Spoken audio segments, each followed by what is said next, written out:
Eu não sei se vocês ouviram o exemplo que eu dei da China. Ouviram? Sim. Sim, ouvimos. Do atleta que faz o gol e não comemora. Sim, como é que é possível, né? Nós dizemos assim, está toda a gente doida. Um miúdo de 10 anos, eu, se for aqui à janela, agora não tenho ninguém na rua, mas às vezes tenho aqui malta a jogar na rua, é só gritos porque estão a fazer golos. A malta vai para a China e eles fazem golo e para eles é como se tivessem que estar a tomar um pequeno almoço, né? Que esquisito. Mas a cultura é essa. E nós, enquanto treinadores, temos que nos adaptar. O que é que isto significa? Que nós, essencialmente, temos que perceber qual é que é a intenção daquele jogador quando está a jogar futebol e a fazer cada ação. Isto aumenta muito a necessidade de termos um conhecimento muito profundo, não só do jogador, mas do homem que está à nossa frente. Do homem, eu não quero aqui dizer que estamos só a falar de futebol masculino, ok? Estamos a falar da humanidade, do ser humano. Porque isto é exatamente igual se estivermos a falar de futebol feminino. Não sei se existe aqui algum treinador que trabalhe no futebol feminino, mas a lógica é exatamente a mesma. Por isso é que isto é uma ciência tão abrangente e tão contemporânea. Porquê? Porque através de perceber o homem, nós conseguimos perceber o jogo. O que nós dizemos é que só verdadeiramente compreendemos o jogo se compreendermos quem o joga. Eu, quando estou a analisar uma equipa, tenho que saber qual é que é o contexto daquela equipa. Qual é que é a cultura da equipa. Porque senão não vou verdadeiramente compreender a equipa. Esta é a minha perspectiva. E é isso que a motricidade humana defende como base. Ou seja, nós partimos do homem para compreender o jogo que jogamos para entreter os homens. Portanto, isto começa no homem para acabar no homem. Não compreendemos o homem, não compreendemos o jogo. Muito rapidamente, e para simplificar, porque eu quero muito falar de exemplos práticos, motricidade humana eu descrevo em 3 palavras. Movimento, intencional e transcendência. Movimento é a ação, a intencionalidade é o objetivo e a transcendência é a superação. Se quiserem tirar a superação, retirar a superação e colocar, traçar novos limites, para mim está perfeito. O que interessa é que cada um entenda da sua forma. Esta é uma frase do Manuel Sérgio que eu acredito muito. E é nisto que eu trabalho todos os dias, porque se eu quero ser treinador de top, chegar ao top, é isto que eu tenho que ser. Tenho que ser um homem top. Ou seja, é o homem que triunfa no treinador que se pode ser. Ninguém vai ser um grande treinador se não for um grande homem. Se vocês ouvirem os jogadores falarem, e muitos de vocês seguramente também jogaram futebol, a níveis mais altos ou menos altos, não importa, os jogadores lembram-se dos treinadores. A maioria deles não é pelo que eles ensinaram da tática ou da técnica. É pelos homens que eles foram para eles. Ou porque foram como pais, ou porque foram como irmãos, ou porque os ajudaram num momento difícil da sua carreira. Eu não me recordo de muitos jogadores publicamente dizerem: "Epá, ele ensinou-me a passar a bola. Ele ensinou-me a rematar a 30 metros. Foi ele que me ensinou a marcar os livros desta maneira." Agora, eu recordo-me deles dizerem assim: "Ele foi um pai para mim. Ele foi determinante para eu conseguir ter a resistência emocional a ter um estádio cheio a assobiar-me. Ele foi determinante em ajudar-me a gerir o meu dinheiro, porque eu de repente ganhava 1000 euros e passei a ganhar 20 mil e não sabia o que fazer, estava deslumbrado. E ele ensinou-me a ser profissional. O ensinar a ser profissional tem alguma coisa a ver com o jogo. Não o ensinou a entender o jogo. Mas o comportamento dele no jogo derivou daquilo que o treinador o ensinou enquanto homem. E então no futebol profissional isto é determinante. Ou nós temos grandes homens, ou não vamos ter grandes equipas. Não é por acaso que a maioria dos treinadores dá prioridade ao grupo de trabalho. O que é dar prioridade ao grupo de trabalho, na vossa perspectiva? Vocês concordam que a maioria dos treinadores o que diz sempre é: temos que construir um grande grupo. Temos que ser uma família. Porquê? Então, mas não é a técnica e a tática que faz a diferença? O que é a família?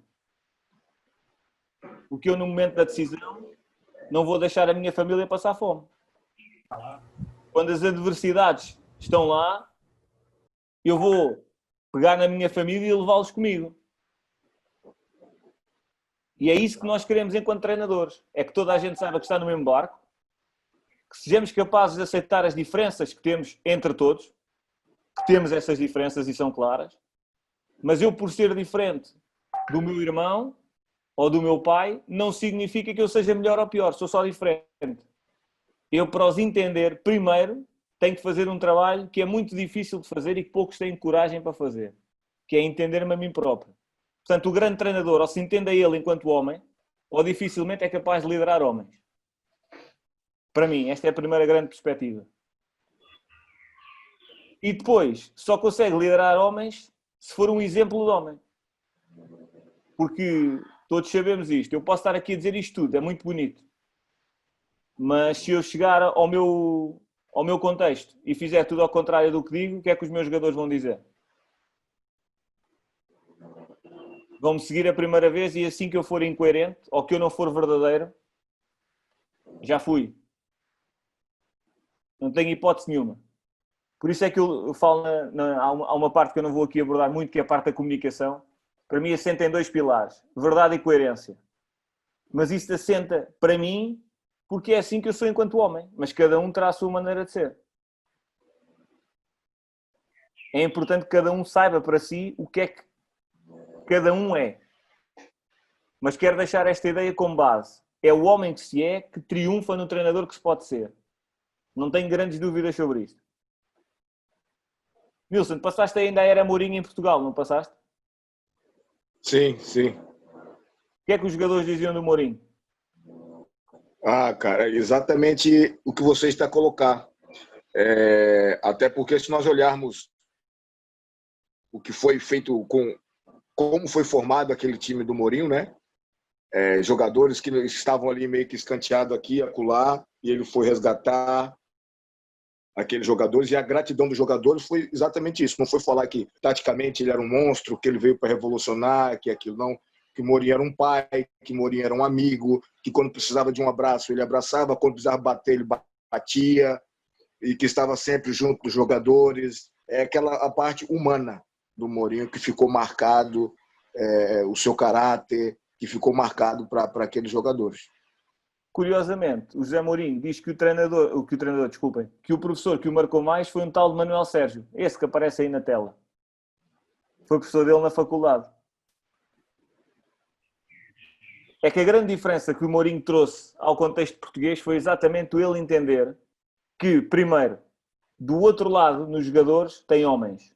Depois, ele, quando fala para a comunicação social, fala para os homens que são os seus adeptos.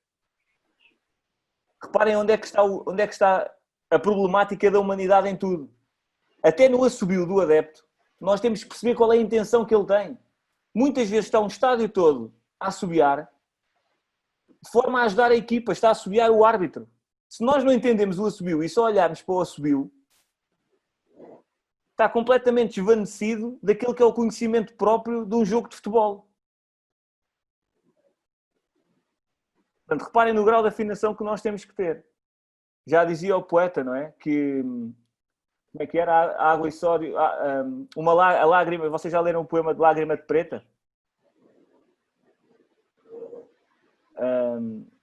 Basicamente é a análise de uma lágrima. E no final, a lágrima é cloreto de sódio. Mas será que a lágrima é só cloreto de sódio? É muito mais que isso, não é? E é isso que nós temos que saber no futebol. Deixem-me fechar aqui a minha intervenção. Uma sistematização que eu utilizo, espero que ajude, e que está muito mais aprofundada no meu livro, ok? Como levar os atletas à transcendência na prática, ok? Na prática, no nosso dia-a-dia. Primeiro, estabelecer objetivos fora do limite conhecido ou da zona de conforto. O limite conhecido por nós e por eles, mas principalmente por eles. Okay? Depois, fasear os objetivos por etapas. Porque eu posso dizer assim, por exemplo, eu quero fazer 50 pontos numa época, em 34 jogos. Fantástico. Mas se eu à primeira jornada só consigo fazer 3, eles olham para os 50 pontos, isto é muito, muito longe. A motivação não é a mesma. Portanto, significa que nós temos que ir dividindo os nossos objetivos em pequenas etapas para estimular também aquela que é a motivação e o grau de compromisso dos atletas, que é o que eu explico em baixo. Estabelecer subobjetivos para aumentar a taxa de sucesso e progredir para alcançar os objetivos finais. Quando nós estabelecemos subobjetivos, temos que ter a coerência de saber estabelecer estes subobjetivos por etapas, de forma a chegarmos ao objetivo final. Vou dar um exemplo concreto. Se o meu objetivo é ganhar 50 pontos, se calhar eu não posso colocar um subobjetivo a meio de ter apenas 10 pontos. Eu tenho que ser coerente com aquilo que pretendo no fim. Portanto, a partida a meio, eu tenho que ser arrojado o suficiente para dizer que tenho que ter pelo menos 25 pontos. Não sei se me estou a fazer entender. Na lógica aqui da construção dos objetivos. Por exemplo, vamos olhar isto para um aspecto mais qualitativo. Olhar para uma ação técnica. Vamos imaginar que eu quero que no final do ano o meu avançado seja capaz de receber a bola tanto com o pé direito como com o pé esquerdo, virado para a direita e para a esquerda e rematar com os dois pés. Eu quando for estabelecer objetivos parciais, tenho que saber que, provavelmente, eu tenho que começar pelo pé dominante, para ele ter sucesso. E depois de ele começar a ter sucesso com o pé dominante, então eu vou incluindo, aos poucos, o pé não dominante.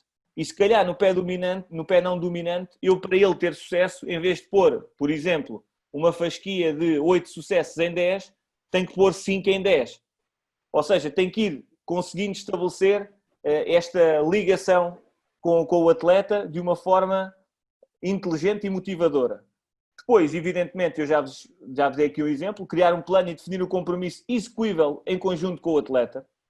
É preciso que o atleta sinta que o objetivo é dele. Para nós conseguirmos a transcendência, não podemos dizer eu quero que tu faças isto. Porque no final das contas, ele tem que querer o mesmo que nós. Portanto, nós temos que, se quiserem, embrulhar a nossa sugestão de tal forma que ele pegue na sugestão como se fosse um presente feito por ele. É isto que determina o grau de comprometimento dos atletas. Quanto mais vezes conseguimos fazer isto, maior é a probabilidade de eles se comprometerem com os objetivos que nós temos para eles.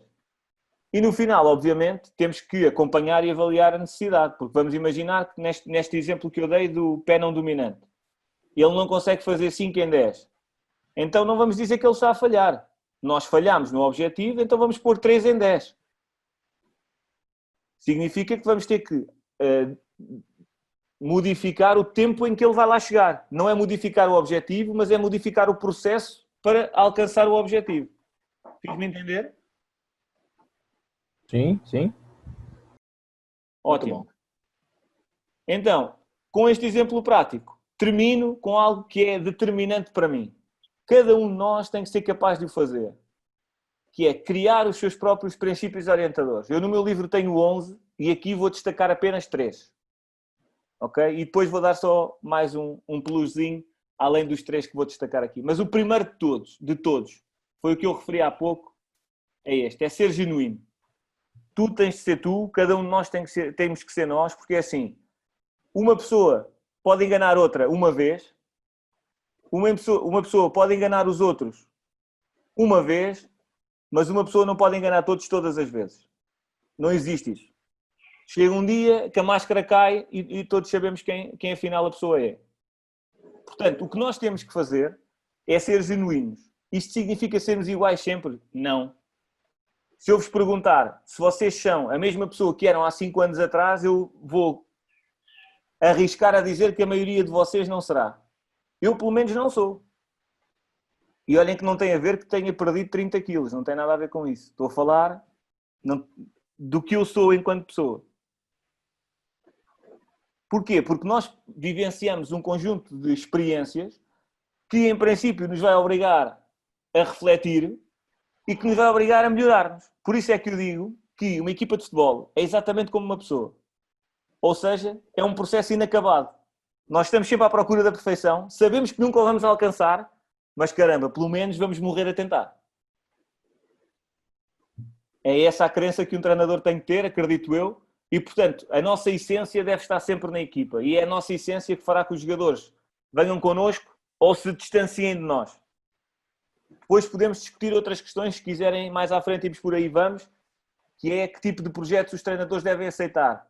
Porque há características que nós temos que não são compatíveis com culturas de determinados clubes. Então, se calhar, o próprio treinador tem que ser capaz de dizer eu aí não consigo, porque eu não vou ter sucesso. Ou então vou gerar conflito todos os dias e vou ter que modificar a mim próprio. Por isso, quando digo ser genuíno, no fundo é ser um convite a duas questões. Primeiro, a conhecer-nos muito bem, porque nós podemos ser genuínos, mas não o ser de forma consciente. Ou seja, não conseguimos nos controlar.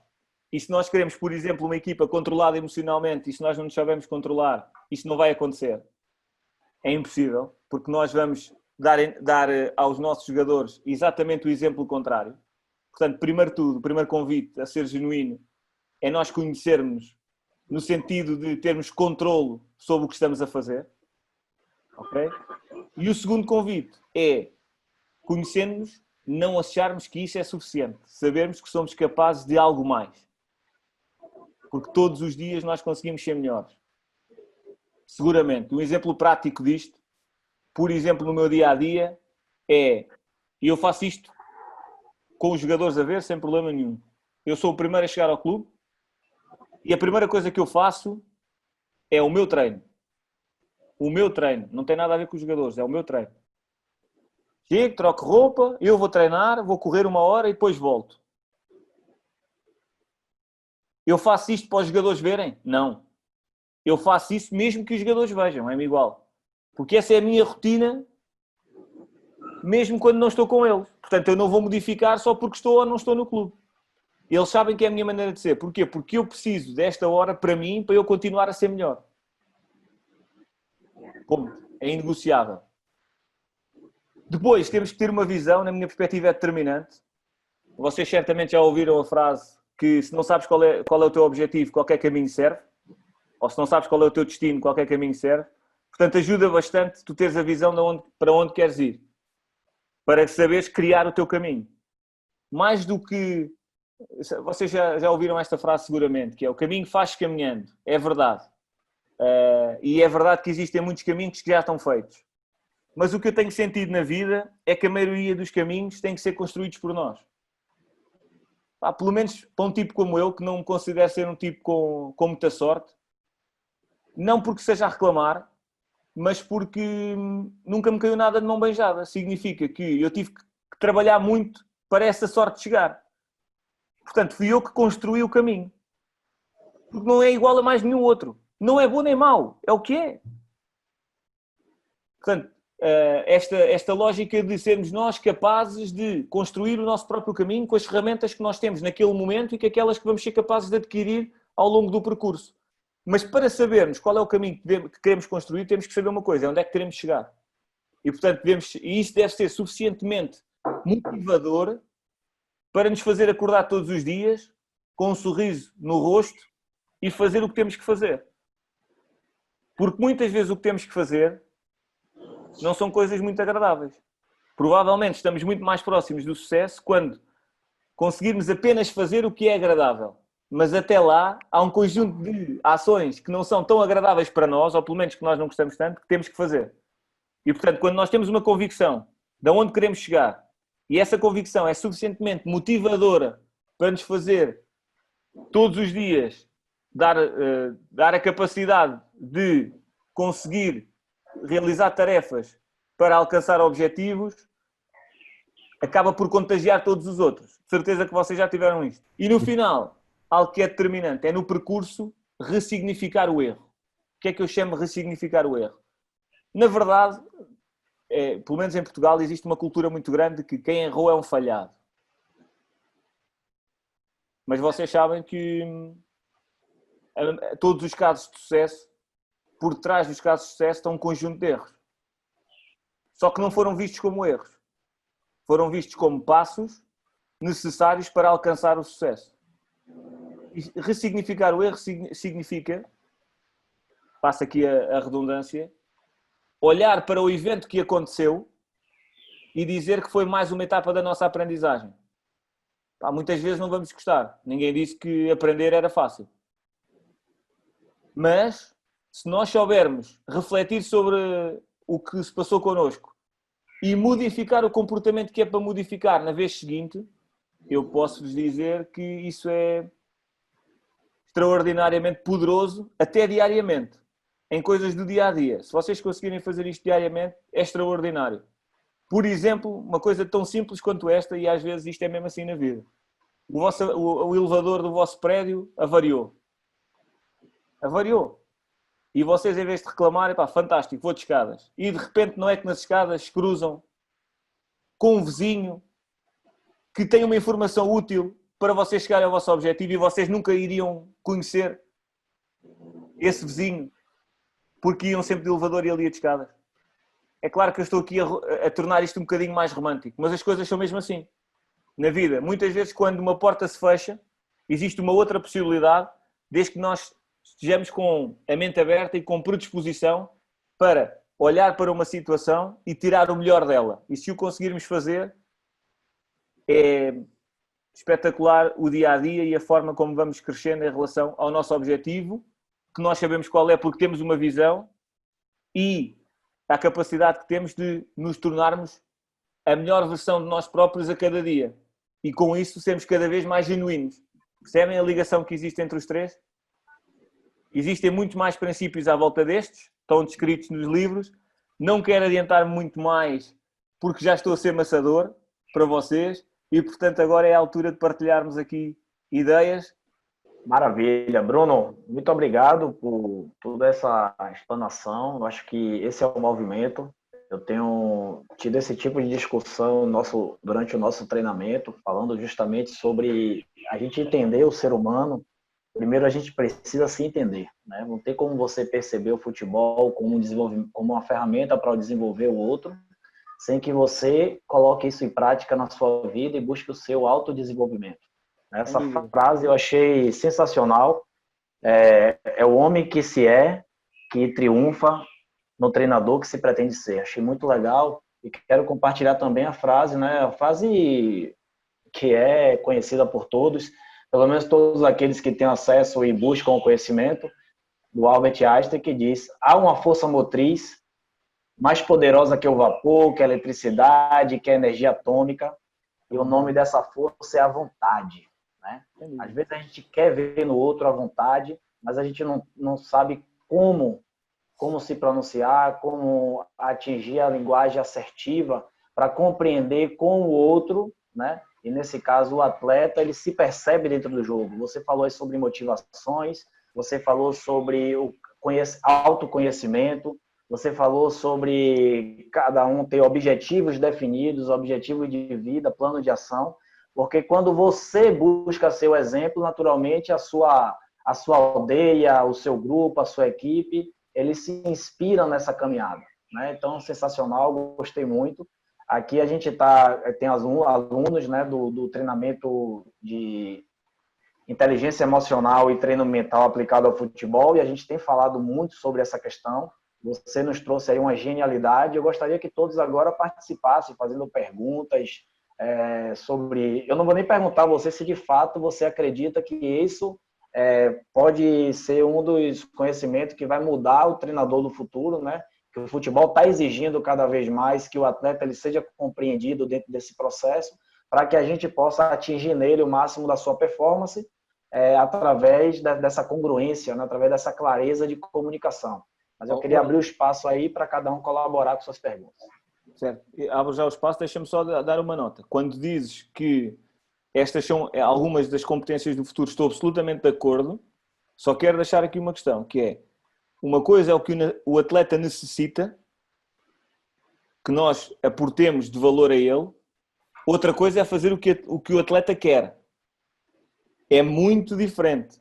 Porque muitas vezes temos a tendência de achar que ele quer isto e então devemos fazer porque o atleta vai ficar bem. Não. Porque muitas das situações o que acontece é o próprio atleta nem sabe que precisa. Ainda não está capacitado para saber que necessita, naquele momento, daquele conjunto de ferramentas que nós somos capazes de dar. E, portanto, é importante também que o treinador tenha essa coragem de, primeiro, tem que ter o know-how, o expertise, para saber o que é que o atleta precisa e depois tem a capacidade de atuar, mesmo que o atleta ache que não. Porque na capacidade de fazer o contrário do que muita gente pensa, também nasce a genialidade. Aliás, eu diria que é aí que nasce a genialidade. E esse treinador corajoso também é importante todos os dias, mas no futuro será ainda mais. Desculpa, Wellington, era só para deixar esta ideia de diferença. Não, maravilha. E o futuro ele começa agora. Eu acredito que toda essa paralisação promoveu aí uma grande oportunidade do acesso ao conhecimento, né, de grandes profissionais produzindo conhecimento, e esse debate, essa interação, esse compartilhar do saber é o que vai permitir com que a gente confronte, né, algumas crenças que nesse momento a gente precisa questionar, né? Questionar o modelo que nos deram de futebol. Eu converso com vários treinadores e durante a formação dele na área de educação física, porque eles fizeram educação física porque acreditam ser necessário para poder ser treinador, e naturalmente eles, ao entrar na faculdade, eles já tinham tanta clareza do que eles queriam ser, que muitas vezes as outras matérias não seriam importantes, mas seria importante apenas eu ter o certificado de educador físico para poder eu treinar pessoas. E hoje a gente percebe o quanto daquele conhecimento seria necessário para a gente identificar, né, o quanto a gente pode ser assertivo e o quanto que foi produzido de conhecimento que está acessível a cada um de nós e que nós precisamos, nesse momento, adquirir esse conhecimento, adquirir essas habilidades para a gente trazer esse futuro mais próximo para a gente no dia de hoje. E você aqui é para gerar esse tipo de reflexão, gerar esse tipo de movimento, mas assim, eu não quero falar, quero que a galera pergunte, interaja aí, tire as suas dúvidas, porque você se colocou à disposição para nos ajudar nessa manhã. Então, pessoal, você que tem uma pergunta, manda ver. Boa tarde a todos aí. Boa tarde, Bruno. Prazer conhecer você. Boa tarde, Wellington, pela oportunidade.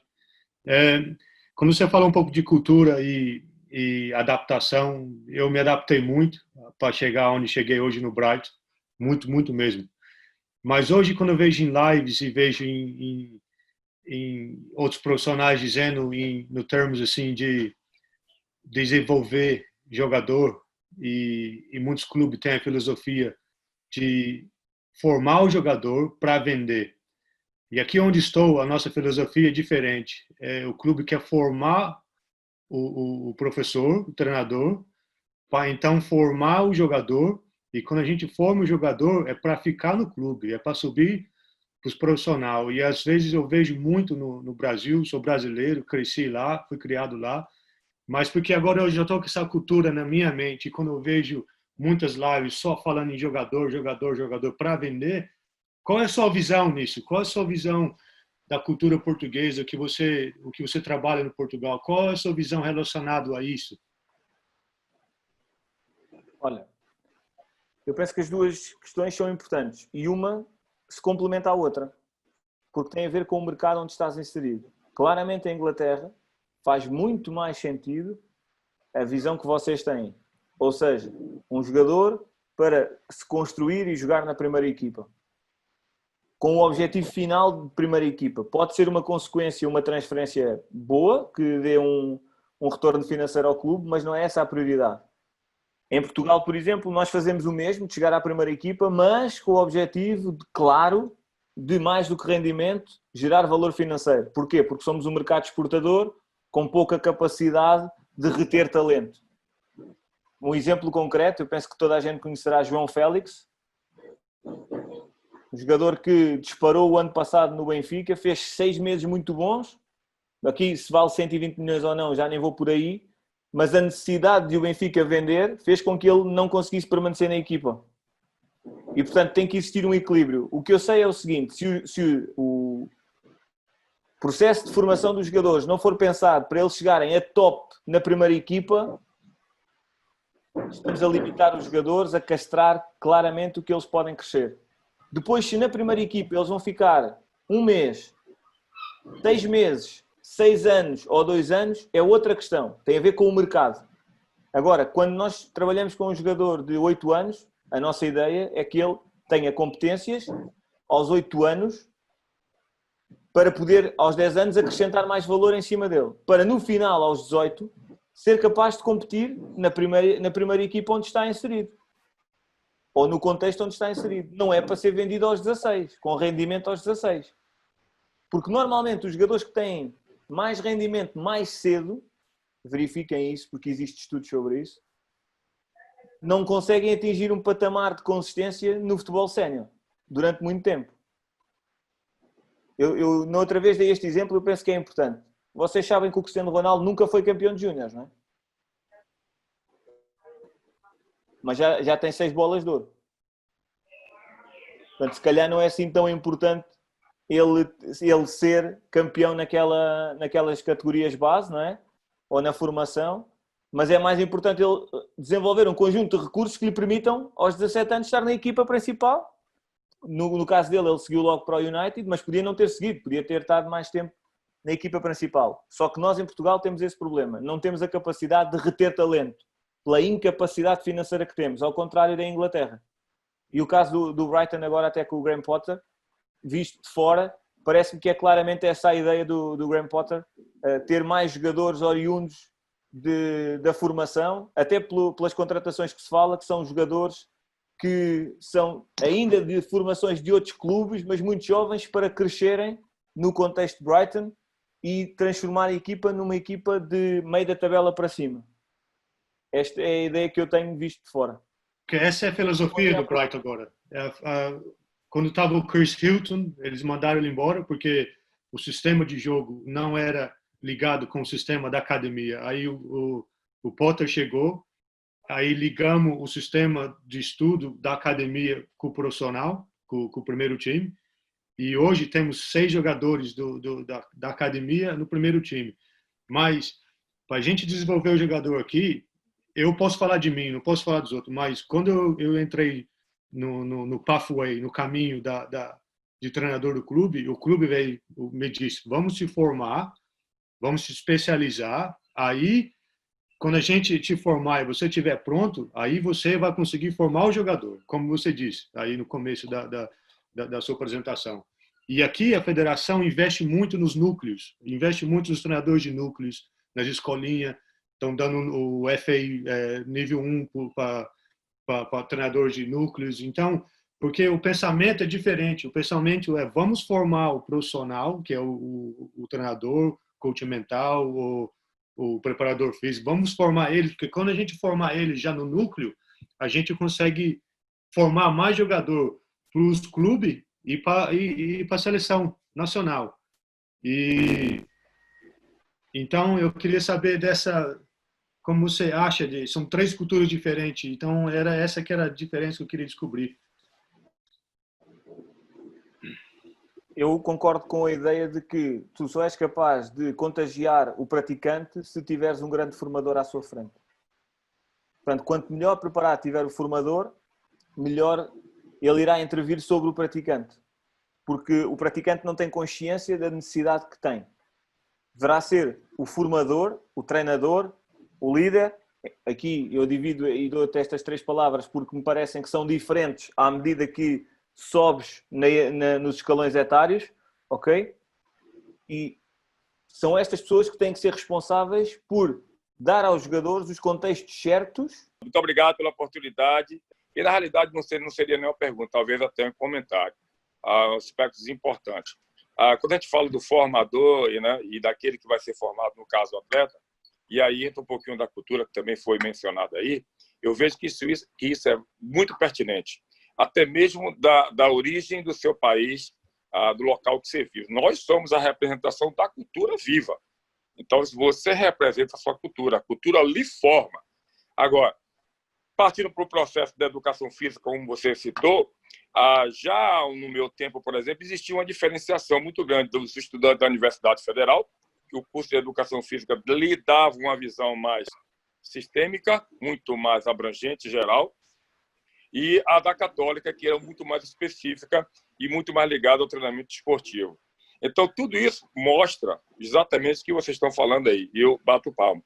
A formação do ser tem a ver com o seu progresso, ou seja, o que ele vivenciou, ele vai se tornar um grande formador ou não. Se ele não tiver bem definido as dimensões estéticas do desenvolvimento do atleta, ele vai se perder no momento da formação. Então, essas questões vão ser muito mais, eu diria que, minimizadas ou maximizadas a depender da formação desse profissional. E quanto à questão da motivação, eu acho que, e aprendi, as artes marciais me ajudou muito, porque é um paralelo que eu estabeleço com o futebol, é que a motivação, primeiro, tem que ser nossa. Eu não preciso de ninguém para me motivar. Porém, se essa motivação extra vier de fora, de um grande amigo, do meu mestre, do meu mentor, dos meus pais e de uma torcida, sim, aí será mais um componente. Mas a motivação é um elemento individual. Tem que ser estudado, tem que ser, vamos dizer assim, impulsionado a vir do próprio indivíduo, para que ele não tenha expectativa de que ele só vai ter produção se essa motivação vier do lado. Eu aqui quero realçar esse facto, que é verdade que nós não devemos precisar de ninguém para nos motivar, mas também é verdade que nós só ganhamos essa consciência à medida que a vida decorre. Não é normal que miúdos, categorias de base, escalões etários mais baixos, tenham essa consciência, primeiro. Aliás, eu diria que a maioria dos adultos não a tem. Significa que são precisos profissionais desta área para ajudarem as pessoas a identificar quais são as suas motivações intrínsecas e saberem gerir aquelas que são as motivações extrínsecas. E nós, neste momento, temos um quadro altamente favorável, até no futebol de rendimento, para falarmos sobre isto, que é o público. Verifiquem qual é que é a diferença de produção das equipas com público e sem público. O público é claramente uma motivação extrínseca, certo? Mas vejam qual é a diferença de rendimento e principalmente das grandes equipas. Principalmente das equipas que têm mais torcedores, mais adeptos. Porque a grande diferença, mais do que os jogadores, porque provavelmente estão a tomar consciência apenas agora, de que isso era um fator tão determinante. Porquê? Porque eles, o que os diferenciava dos outros era a capacidade de saber gerir a motivação extrínseca ou os afetar de forma positiva e não os afetar de forma negativa, ao contrário dos jogadores que não estão nas equipas grandes. Não sei se me estou a fazer entender, Sérgio. Ou seja, o impacto que tem jogar sem público. Isto é claramente motivação extrínseca e tem a ver com a forma como cada um lida com isso. Não é bom nem mau. Muitas vezes a motivação extrínseca do público até pode ser negativa, no sentido em que o público vai assobiar, vai vaiar, mas o jogador está tão preparado para aquilo que ele precisa daquilo para chegar ao rendimento ótimo. E neste momento deixou de ter muleta. E aqui é que se vê quem tem a verdadeira motivação intrínseca. E mais, as equipas que têm líderes que são capazes de fazer os jogadores tomar consciência do que precisam de fazer, independentemente do seu contexto e do redor que se modificou. Mas não quero monopolizar a conversa. Sérgio, era só para dar esta dica. E acredito que isso é uma coisa simples e ao mesmo tempo complexa. E, naturalmente, é a partir da sua percepção diante daquilo que te motiva ou não. Claro que a motivação ela é um olhar para dentro e quando você consegue identificar nesse olhar quais são os valores que te motivam e as crenças que te fortalecem. E isso está baseado no seu ambiente de formação, de onde você veio, né? O que você trouxe até esse momento. E o que você tem capacidade de deixar para trás por ser coisas que te limitam, que te sabotam ou que te encorajam. Quando o Bruno fala do treinamento com os garotos, é que o treinador, diante daquele ambiente de alta complexidade e de alto impacto emocional, ele é formador de valores daquelas crianças, porque ele é uma figura de autoridade, uma autoridade que muitas vezes, ela mesmo que seja imposta, mas uma autoridade que essa criança ela permite ao ser treinado. E se esse treinador não tem essa autoconsciência, né, de linguagem, de formação, ele naturalmente ele não forma os bons valores nesses garotos. E aí, lá na frente, ele vai ter dificuldades quando ele estiver num momento de alta competitividade, onde ele precisa ser o guerreiro. Como o Bruno falou, aquele que simplesmente vai e faz porque ele precisa dar resposta para alguém. Ele precisa trazer o resultado para a família. E a maior motivação que a gente tem, naturalmente, é o quê? O nosso porquê, que é o nosso propósito, e o porquê. Para quem que a gente está fazendo tudo aquilo? Claro que é uma conexão, isso aí acontece quando a gente se permite as perguntas, né? E não tem medo de dar as respostas. Porque quando a gente vai trabalhar com alguns treinadores, cada um quer contar a sua realidade. Mas a sua realidade é a percepção que você tem da realidade, não é a realidade em si. Naturalmente, cada pessoa ela vai compreender aquele espaço de forma diferente. Por quê? Porque os filtros mentais de cada um passam por seus valores e por suas crenças. E isso é individual. E se é individual, eu preciso primeiro buscar esse entendimento comigo mesmo, para que aí sim eu possa ofertar ao outro, né, o que eu tenho de melhor, o que eu acredito e o que eu posso influenciar. O André Luiz Purificação, ele quer fazer uma pergunta. Então, a minha pergunta para vocês que são professores assim nessa área e já preocupados já com essa situação, eu estou para me formar agora como intermediário, né? E também estou buscando justamente essa minha visão referente a atletas, que eu acho que isso é muito importante, a motivação e a tratativa deles como pessoa, né? Em primeiro lugar. Eu queria a opinião de vocês em relação agora desse surgimento entre aspas, desse esporte, que é o esporte, né? Que estão motivando essa garotada nova a participar agora de entretenimentos, que são esses jogos aí, como FIFA 2000, a CBF mesmo já quer montar aí uma base, uma liga, né? E de repente pode virar uma coisa mundial. O que vocês pensam do pensamento desses pequenos garotos que estão em frente de um computador, que vão se dedicar horas e horas a essa prática desse esporte? Enfim, como seria o pensamento de vocês como estudiosos do que vai ser essa formação, o que vocês acham que eles não vão ficar bitolados, né, com a vida paralela que é real hoje, né, a saúde deles em relação a isso, e se já existe aí algum estudo, algum doutorado para dar uma esbarrada nessa questão de vida real e o garoto ficar muito dedicado a isso, porque o computador, o celular está na mão de cada um hoje em dia, né? Ele vai ficar querendo ser atleta em relação a isso, mas e as orientações, né? Quem está fazendo essa orientação por trás disso aí?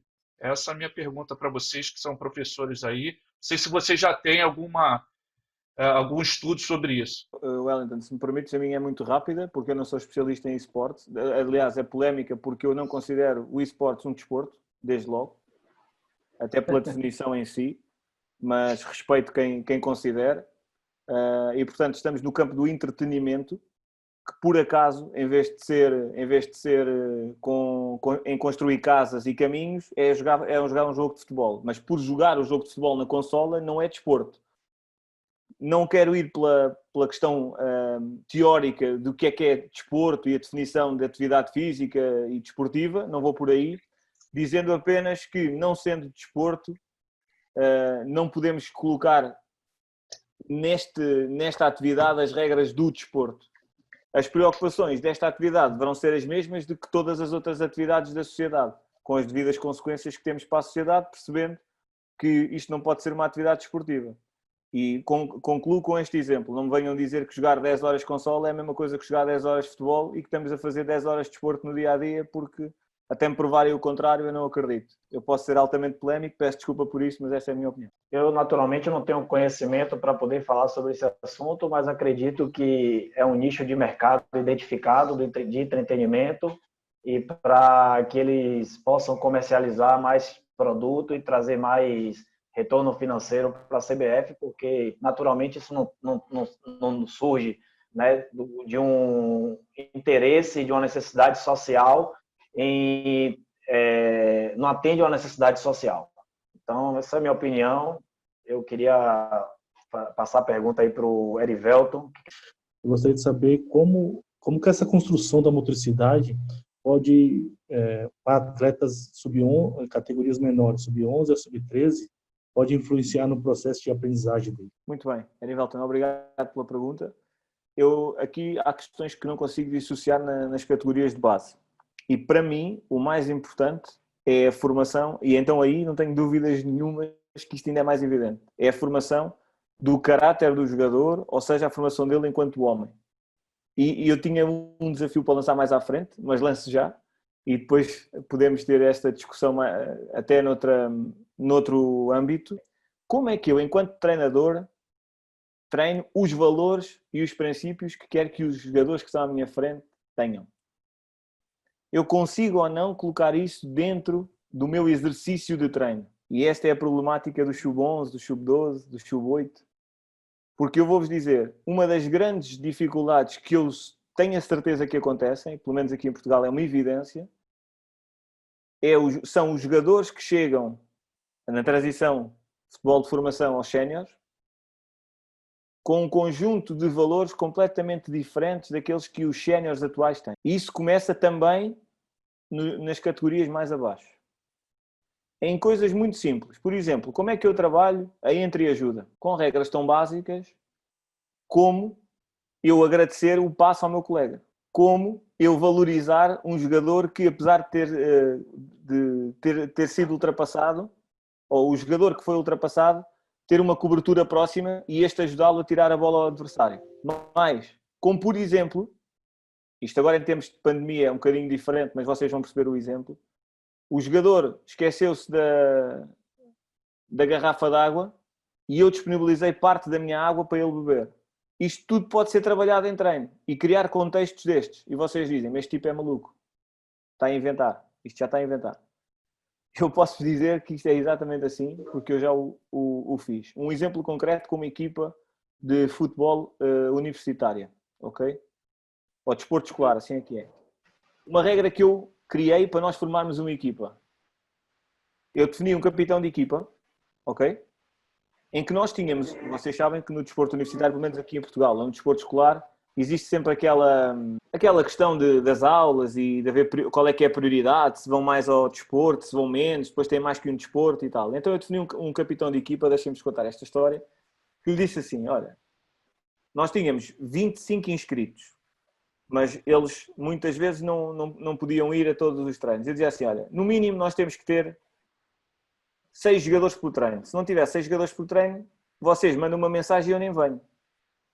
Com esta medida, o que é que eu fiz? Promovi autorregulação no grupo. Dei responsabilidade e liderança a um elemento, ok? Mas, dentro do grupo de trabalho, o que eu fiz foi o seguinte. Olha, nós até... Imaginem que o treino começava às 4. Malta, o treino começa às 4. Quem chegar depois das 4, por cada minuto, dá 2 voltas ao campo. Acham que isto vai contribuir a alguma coisa para eles ganharem em termos táticos? Nada. E em termos de disciplina? De autorregulação? Daquilo que é o grupo. O que é que acham que acontece cada vez que um chega atrasado? Os outros começam logo a gozar com ele.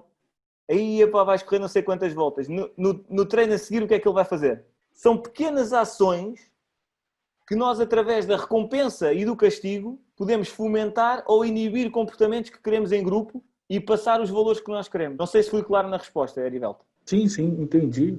E vai de encontro ao que eu acredito muito, que eu li sobre a abordagem do desenvolvimento proposta por Henri Vallon, que é impossível aí que os aspectos afetivos, motor e cognitivo são indissociáveis.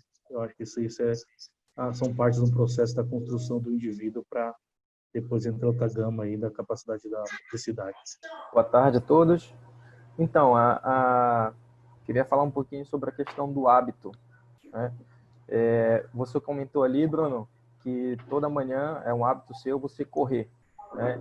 Daí é possível identificar uma questão de indivíduo, de tarefa e de ambiente, né? Talvez você não gostasse de correr, mas passou a correr porque tinha um objetivo, né? E aquele ambiente que você estava inserido te influenciou a correr, né?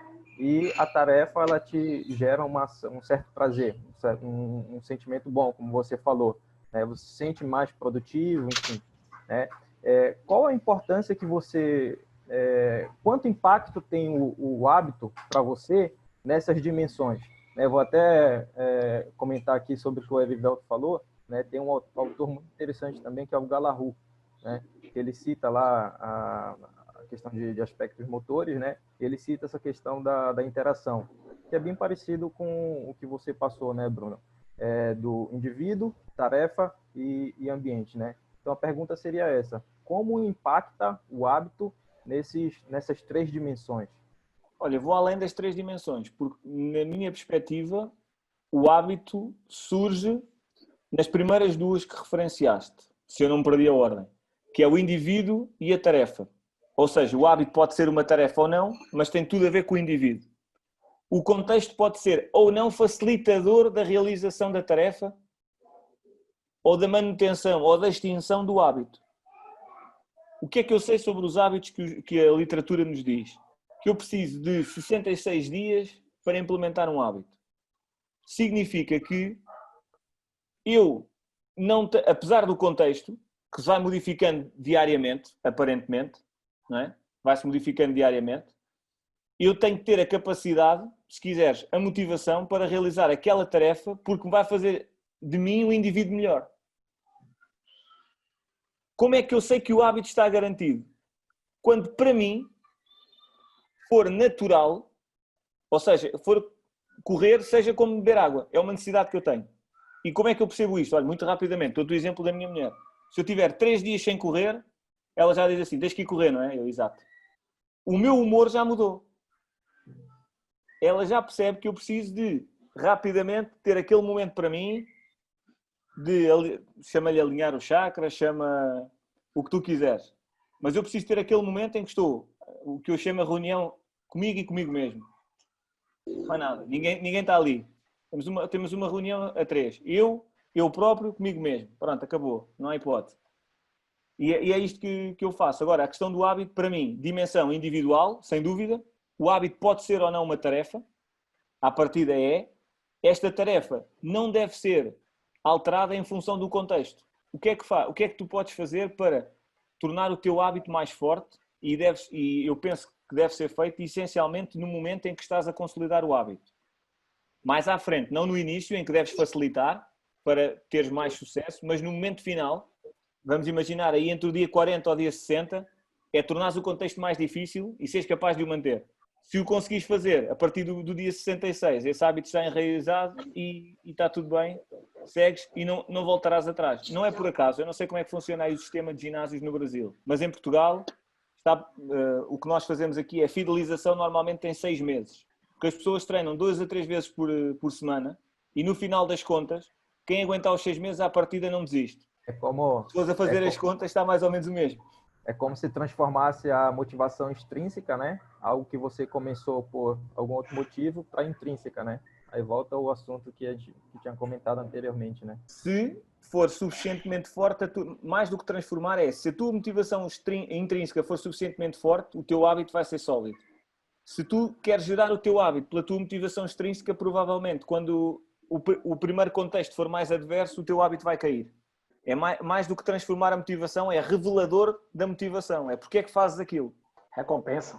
Qual é a recompensa para ti? Exatamente.